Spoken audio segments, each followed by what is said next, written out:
জুম্মা মুবারক। কি খবর তোমাদের?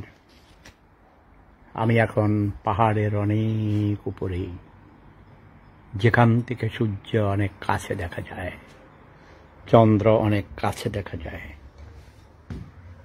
বুঝতে পেরেছ? আমার উন্নত চিকিৎসার জন্যেই আমাকে একটি অত্যাধুনিক ক্লিনিকে পাঠানো হয়েছে। গত বছরও এখানে আমি ছিলাম 22 দিন। এবছর আমাকে 1 মাসের জন্য এখানে পাঠানো হয়েছে। এই যে দেখো, এটা আমার স্লিপিং রুম, বেডরুম। এইখানে আমার টেবিল, এইখানে আমার টেলিফোন, টেলিভিশন, সব কিছু। এইখানে আমার জিনিসপত্র রাখার জন্যই ক্যাবিনেট। এইখানে আমার ওয়াশরুম, এইখানে আমার জিনিসপত্র রাখা আছে, লাগেজ। এইখানে আমার ওয়াশরুম। আমাকে তোমরা দেখতে পাচ্ছ আয়নার ভিতরেই। দেখেছ কি সুন্দর সবকিছু গোছালো। এইখানে আমি প্রতিদিন স্নান করি, শাওয়ার করি। দেখ, ওই দিকে দেখাবো না, ওই দিকে তোমরা বলবা কি, যদিও তোমাদের দেশের প্রেসিডেন্ট, প্রাইম মিনিস্টারও এত সুন্দর টয়লেট ব্যবহার করতে পারে না, তাই না? লাভ ইজ পাওয়ার, বুরহানুদ্দিন ডালিম লিখেছেন। আজিম মিজি কি লিখেছেন? কে একজন অ্যাড হইতে চায়? এখন কাউকে অ্যাড করবো না, কারণ তোমরা অশিক্ষিত মূর্খ ছোট লোক। মুড অফ করে দাও। তোমরা কথা বলতে জানো না, তোমরা আচার আচরণ জানো না, তোমরা একটা বেয়াদব জাতি, অশিক্ষিত বর্বর ছোট লোক, সব গরিব, আনসোশাল, আনকালচার্ড। ঠিক বলে নেই? তোমাদের চেয়ে এই কাজগুলো অনেক ভালো।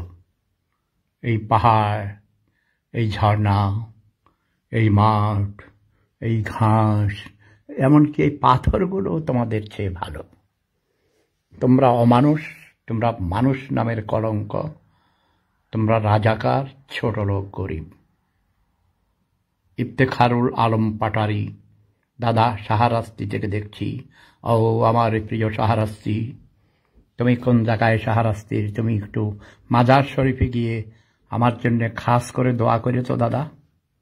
ইফতেখারুল আলম, তোমার হোয়াটসঅ্যাপ নাম্বার দাও আমাকে। গিয়াসউদ্দিন পাটোয়ারি সাহেব মালয়েশিয়াতে থাকেন, তাই না? আমার অনেক প্রিয়, অনেক পুরনো পরিচিত। আপনারা সবাই আমার জন্য দোয়া করবেন, আমি সুস্থ হয়ে যেন আবার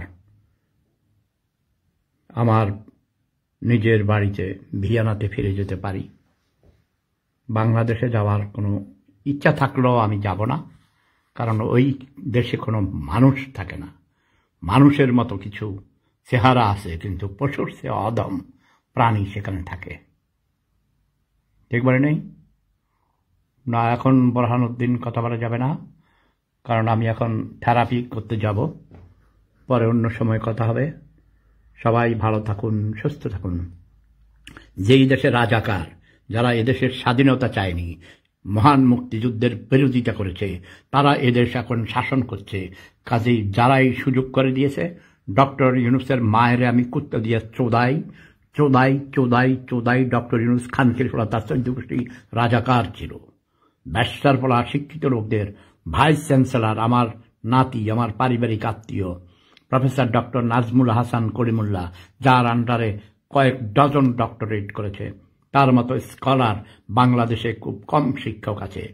তাকে, সে ঢাকা বিশ্ববিদ্যালয়ের অনেক পুরাতন প্রফেসর, তাকে অসম্মান করা হচ্ছে। তার বিরুদ্ধে মিথ্যা মামলা দিয়েছে, তার বিরুদ্ধে হত্যা মামলা দিয়েছে। এই ডক্টর ইউনূস খান ত্রিপুরার মায়ের আমি কুত্তা দিয়া চোদাই চোদাই চোদাই। তোমরা যারা ডক্টর ইউনূসকে সাপোর্ট করো, তোমাদের মায়েরও আমি কুত্তা দিয়া চোদাই চোদাই চোদাই।